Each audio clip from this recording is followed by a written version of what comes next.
Bonjour à tous, aujourd'hui dimanche 12 mai, j'espère que vous allez bien. Le 12 mai, donc les seins de glace sont quasiment passés, on a regardé la météo, tout va bien.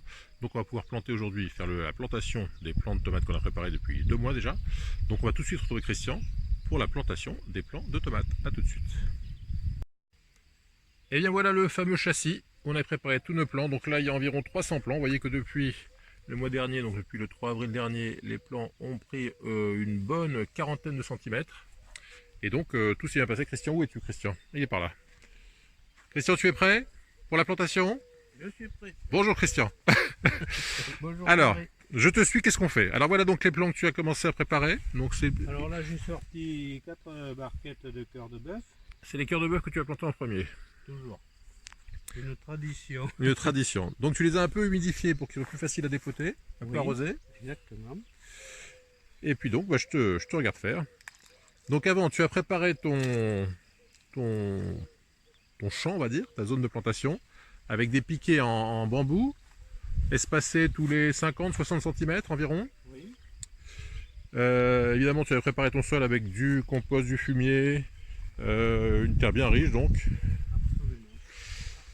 Et alors pour la préparation de sol, je vous montre un petit outil très amusant, très pratique. C'est un compas. Donc là, vous voyez que les courgettes sont déjà en terre, les poivrons aussi. Et donc voilà le petit compas que Christian a fabriqué. Vous voyez, c'est un compas comme ça. Et l'avantage, c'est que pour faire les préparations de sol, donc vous plantez ici une pointe, avec l'autre côté, vous faites un trait, et vous avez toujours la même plantation, la même distance de plantation. Ouais, hop. Voilà, donc ça permet d'avoir des plants espacés, et puis pour séparer pour faire un écart plus important, ensuite dévisser et de raccourcir ou d'allonger le bâton. Donc voilà, un petit compas pour faire les bonnes distances de plantation. Voilà, donc c'est comme ça qu'ont été faits. Combien tu as mis de bambou là? Il y en a 3, vous avez une 50, non, 60, combien tu as mis? 84 plants, 84 bambous ont été plantés, donc pour 84 plantations. Et donc tu espères récolter combien de kilos cette année? Ton record depuis que tu... Ça fait combien de temps que tu plantes des tomates?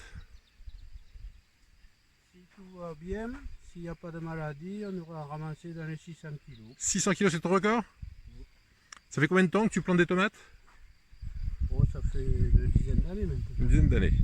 Donc 600 kilos, c'est le record à battre. Oui. Sur 84 plants toujours, ou t'en faisais plus, moins? Non, là, j'en avais plus. J'ai fait un petit peu moins. Donc là, si je fais 500 kilos, ce sera bien. 500 kilos pour 84 plants. D'accord, donc ça veut dire qu'un plant peut te ramener environ, on va dire 6 kilos de tomates, Ouais, ça c'est... grosso modo. Voilà, donc on voit que les plants ont poussé très haut, mais ils se tiennent bien quand même, hein, malgré le petit pot. Ils n'ont pas trop versé, comme on dit. Donc pourquoi tu les mets en attente comme ça devant chaque bambou? Parce que après quand je me mets à faire les trous, ça m'évite de me déplacer Ah d'accord, pour les récupérer. d'accord. Hein, donc là, je vais attraper ma petite... Alors toi tu respectes le calendrier lunaire je crois, hein? Oui. Hein, donc c'était aujourd'hui le jour de plantation. Oui, après, Vas-y, je te suis. C'était le dernier jour des scènes de glace. Ouais. Du Ah non, le Leclerc. dernier jour c'est le 13, on est le 12 aujourd'hui. C'est 11, 12, 13 des Saint-Glace. Hein. Saint-Pancras, Saint je sais plus quoi. Par rapport à la météo qu'ils ont annoncé. Voilà, alors ce qu'il faut préciser effectivement avant de planter, on va commencer, c'est qu'avant de se mettre à planter, on regarde la météo à 10 jours. Et là, moi j'ai regardé ce matin, et le plus froid qu'on va avoir dans les 10 jours à venir, c'est 7 degrés la nuit. Donc 7 degrés, c'est facilement supportable par un plant de tomate. Et on a plutôt des températures quotidiennes à 20, 22, 23. Donc là, tout va bien. Voilà, donc alors pour le calendrier lunaire, alors il y a beaucoup de gens qui y croient. Il y a eu des études scientifiques qui ont été faites qui ont prouvé qu'il n'y avait pas de preuves tangibles que le calendrier lunaire était, on va dire, important pour la pousse des tomates. Mais ça ne change pas, on peut le respecter sans souci, c'est pas gênant. Alors donc tu dépotes le plant, tu as fait un trou de quoi, 30 cm environ? Oui, pour les... Voilà, alors tu plantes droit ou incliné? Parce qu'il y en a qui disent je le plante toujours un peu incliné, un peu incliné. de manière à ce que les racines puissent... Voilà. Donc on voit qu'il est bien, il y a bien 10 cm, 15 cm en dessous, et là on comble. Et donc on a posé le plant contre le bambou. Voilà, donc la terre est très meuble, donc c'est facile de reboucher.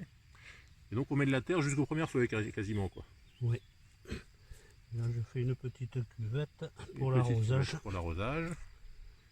Ça c'est assez classique. Voilà. Alors pour la vidéo, on va peut-être faire le premier plan en entier.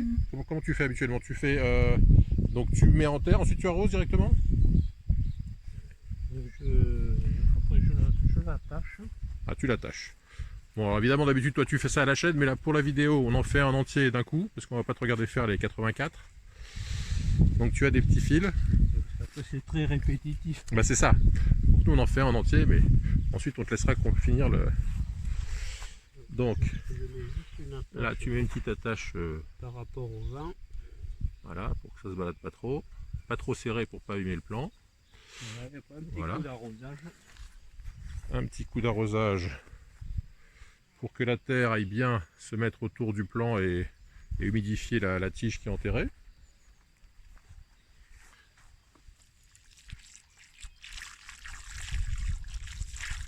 Voilà. Et c'est fini. Et c'est fini. Voilà, donc plantation d'un plan, quoi, 3 minutes. Oui. Voilà. Donc là, tu vas enchaîner sur les 84, tu plantes tout aujourd'hui? Je vais voir si je peux, oui. Parce qu'après, j'ai un problème de physique. Ouais. Il y a la fatigue qui se fait sentir. Et maintenant, j'ai les articulations qui sont plus aussi souples. Ah bah oui, ça arrive, effectivement. Bon, ben alors donc, bon courage pour tout ce boulot. On fera un petit plan à la fin pour voir quand tu auras tout planté. Ok, ça marche. Et ben allez, bon courage, à tout à l'heure. Oui. Voilà, alors la journée a passé, même 2 jours sont passés puisque nous sommes lundi 13 mai. Donc les Saintes-Glaces sont terminées, Saint-Mamère, Saint-Pancras, Saint-Servais sont passés. Et vous voyez, les 84 plants sont plantés en rang d'oignon. Bien plantés. Voilà, donc Christian, tu as bien bossé. Alors pour l'écartement entre les rangs, il y a quoi? Il y a un petit mètre. 1 mètre d'écart entre chaque rang. Et sur le rang, c'est 60 cm, on va dire. Voilà, donc la plantation est terminée. Donc la prochaine étape, c'est quoi? Alors tu arroses régulièrement, comment ça se passe pour l'arrosage? Voilà, j'ai arrosé hier. Attends, avance un petit peu parce que tu es dans le rond. Voilà. J'ai arrosé hier À la plantation, bien sûr. Ouais. la plantation. Et là, D'ailleurs, on voit que c'est encore un peu humide. je n'arroserai pas avant demain, comme la motte était bien humide, donc je n'arroserai sûrement pas avant demain. Si D'accord. le soleil continue. Alors là, le soleil est revenu, par contre on a beaucoup de vent, donc c'est vrai que le vent, il faut faire attention parce que ça dessèche beaucoup. Oui. Donc il faut se méfier d'une part de bien attacher les plants, qu'ils n'aillent pas se balader, et d'autre part de ne pas laisser les plants se sécher parce que le vent c'est traître. Mais là, bon, il faut savoir qu'ils sont quand même à 10-15 cm dans la terre, donc ça ne sèche pas Ouais. en fond. Ok, donc prochaines étapes, donc là tu vas arroser régulièrement tous les 2-3 jours, comment tu fais? Oui, à peu près, oui. Qu'il pleuve, qu'il pleuve pas? Ah, s'il pleut, j'arrose pas, mais s'il pleut bien. Ouais. Mais autrement, quand il y a de fortes chaleurs, j'arrose tous les jours. Tous les jours. Alors il y a les réserves d'eau qui sont là, c'est l'eau du puits, donc ça c'est pratique. Le matin, L'eau qui vient même de l'étang qui est là, donc c'est pas loin. Alors là, l'avantage qu'on a ici, c'est qu'on est bien abrité des vents forts. On est au soleil sans être... il y a quand même un peu d'ombre, donc c'est un bon emplacement. N'est-ce pas? Absolument. Donc prochaine étape, donc tu arroses régulièrement pendant les semaines qui viennent. Tu penses faire tes premières récoltes dans l'ombre. Tu vas faire tes premières récoltes vers quelle période? Alors l'objectif de tous les ans, c'est d'avoir les premières pour le 14 juillet. Voilà, donc on est le 13 mai, donc dans 2 mois. Voilà. D'accord, est-ce qu'il y a des plus précoces que d'autres? Oui, j'ai les cœurs de bœuf les plus précoces. Ouais. Et après, j'ai les dernières, c'est les cornus des Andes qui arrivent 15 jours, 3 semaines après. Mais qui sera plus tard. Bon, ben voilà pour la plantation, donc on se retrouve dans 2 mois alors.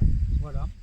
Ben, merci Christian. Mais de rien. À bientôt. Et puis alors, si vous voulez avoir la suite, n'oubliez pas de vous abonner à la chaîne et mettre un petit j'aime en dessous. Merci Christian. Ok, de rien. Bye bye. Au revoir.